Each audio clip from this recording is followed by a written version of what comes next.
అందరికీ నమస్కారం. హాయ్ అండి. మేము కరీంనగర్ పట్టణానికి చెందినటువంటి సుభాష్ నగర్ ప్రాంతవాసులము. ఈరోజు దీపావళి శుభాకాంక్షలు ముందుగా అందరికీ. ఈరోజు ప్రత్యేకత ఏంటంటే మేము చెప్పొచ్చే వింత ఆచారం ఏంటంటే కరీంనగర్ పట్టణంలోని సుభాష్ నగర్ ప్రాంతానికి మరియు ఆదర్శ నగర్ ప్రాంతంలో ఒక వింత ఆచారం ఉంటుంది. స్పెషల్గా ఎప్పుడంటే ఓన్లీ దీపావళి రోజున. ఏంటంటే మనకు తెలిసిందే దీపావళి అంటే దేశవ్యాప్తంగా పొద్దున్నే లేచి మనము దేవుళ్లకు పూజించడం అనేటువంటిది అందరూ చేస్తున్న ఆచారం. అలాగే వ్యాపారస్తులు కానీ మిగతా వాళ్ళు కానీ వాళ్ళ వ్యాపారాల అభివృద్ధి కోసం లక్ష్మీ పూజలు దేవుళ్ళకి అట్లా పూజలు చేస్తూ ఉంటారు. అది అందరికీ తెలిసిందే. బట్ మా కరీంనగర్ జిల్లాలో పట్టణంలోని సుభాష్ నగర్ ఆదర్శ నగర్ లో మాత్రం అనాదిగా ఒక వింత ఆచారం వస్తుంది అనండి. ఏంటంటే ఆ రోజు మేము దీపావళి పవిత్రమైన రోజున మా యొక్క ఇక్కడ ఉన్నటువంటి ఆదర్శ ప్రాంతానికి చెందినటువంటి సమాధుల దగ్గరికి పొద్దున్నే విచ్చేసి మా యొక్క పూర్వీకులు ఎవరైతే కాలం చేసిన మా బంధువులు ఉంటారో మా పూర్వీకులు ఉంటారో వాళ్ళను స్మరించుకోవడం జరుగుతుంది. ఎలాగంటే పొద్దున్నే ఇక్కడ ఉన్న మేమందరం వచ్చేసి ఎవరికి సంబంధించిన వాళ్ళ సమాధుల వద్ద శుభ్రంగా కడిగేసి ఈ ప్రాంతాన్ని అంతా మా మున్సిపాలిటీ వాళ్ళు అయితే చక్కగా క్లీన్ చేసి ఉంచారు. మనకు మిగతా టైంలో వస్తే ఈ విధంగా ఉండదు.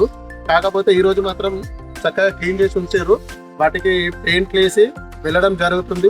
అలాగే మళ్ళీ సాయంత్రం మేము కుటుంబ సభ్యులతో సహా ఇక్కడికి వచ్చేసి వాళ్ళకు వండినటువంటి ఆహార పదార్థాలు కానీ నైవేద్యాలు కానీ పండ్లు కూరగాయలు ఏమన్నా పలహారాలు ఉంటే తీసుకొచ్చి వాళ్ళకు సమర్పించి వాళ్ళ దీవెనలను పొందడం జరుగుతుంది. ఇది దేశంలో ఎక్కడ జరగదండి. ఓన్లీ మా కరీంనగర్ జిల్లాలోనే సుభాష్ నగర్ ఆదర్శ నగర్ ప్రాంతాల్లో జరుగుతుంది. అట్లాగే చూసిరు కదా ఇక్కడ కులాలకు అతీతంగా కూడా ప్రతి ఒక్కరు ఈ ప్రాంతవాసులు ప్రతి ఒక్క ఇంటి నుంచి వచ్చేసి పొద్దున్నే అందరూ కలిసి చాలా చక్కగా ఈ పండుగ వాతావరణాన్ని ఈ విధంగా సెలబ్రేషన్ చేస్తూ ఉంటారు. ఇది మాకు అనాదిగా వస్తుంది ఆచారం ఇది. అట్లాగే ఇట్లా చేయడం వల్ల మాకు వాళ్ళ ఆశీర్వాదం కానీ వాళ్ళను మనం ఒకసారి గుర్తు చేసుకోవడం కానీ వాళ్ళ ఆశీర్వాదం మనతోటే ఎప్పటికీ ఉంటదని చెప్పేసి అలాగే వాళ్ళను మనం ఎప్పటికీ మర్చిపోలేము అని చెప్పేసి గుర్తు చేయడానికే ఈ స్పెషల్ గా దీపావళి పవిత్రమైన దీపావళి పండుగ రోజు మేము ఇది చేస్తున్నాము. ఇప్పుడు ఇది చేస్తున్నది ఇటువంటి మా అన్నయ్య గారిది అండి. అలాగే పక్కన ఉన్నది మా నానమ్మ గారిది 2 సంవత్సరాల క్రితం కాలం చెందినారు. అట్లాగే ఆ పక్కన ఉన్నది మా తాతయ్య గారిది, అలాగే మా పెద్దనాన్న గారిది ఇక్కడ ఉన్నాయి. అలాగే ఇతర మా కుటుంబ సభ్యులవి కూడా ఉన్నాయి. కడగడం తుడవడం ఈ విధంగా ఎవరి బంధువుల సమాధిని వాళ్ళు చక్కగా నీట్గా చేయడం జరుగుతుంది. తర్వాత ఇవి కొద్దిగా ఆరిన తర్వాత అన్నిటికీ పెయింట్ వేసి చక్కగా ముస్తాబు చేయడం జరుగుతుంది.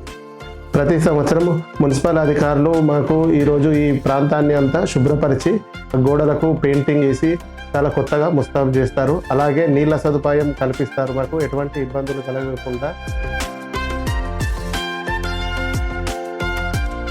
మా తాత దగ్గరికి వచ్చినాం ఈరోజు దీపావళి సందర్భంగా. మండల వెంకట నర్సు మా తాతగారు ఆర్ఎన్బి గ్యాంగ్ లీడర్ ఆర్ఎన్బి మా తాతగారు ఘోరంగా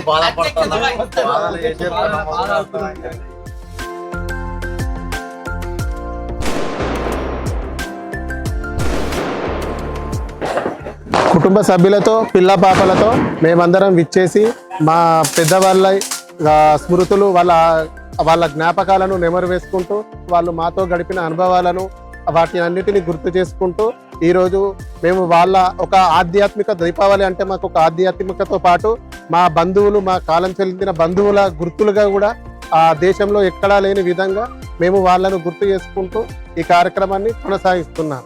మనం ప్రొద్దున ఎవరైతే కాలం చెల్లిన బంధువులు ఉన్నారో వాళ్ళందరి శుభ్రపరిచి వాటికి పెయింట్ వేసిన పిదప మళ్ళీ సాయంత్రం వాటిని పూలతో దండలతో అలంకరించిన తర్వాత ఇంటి వద్ద నుంచి మేము తీసుకొచ్చిన పిండి పదార్థాలు ఆహారము వాళ్ళకున్నాయో నైవేద్యాలు సమర్పించిన తర్వాత ఈ కార్యక్రమాన్ని విజయవంతంగా కొనసాగిస్తున్నాము.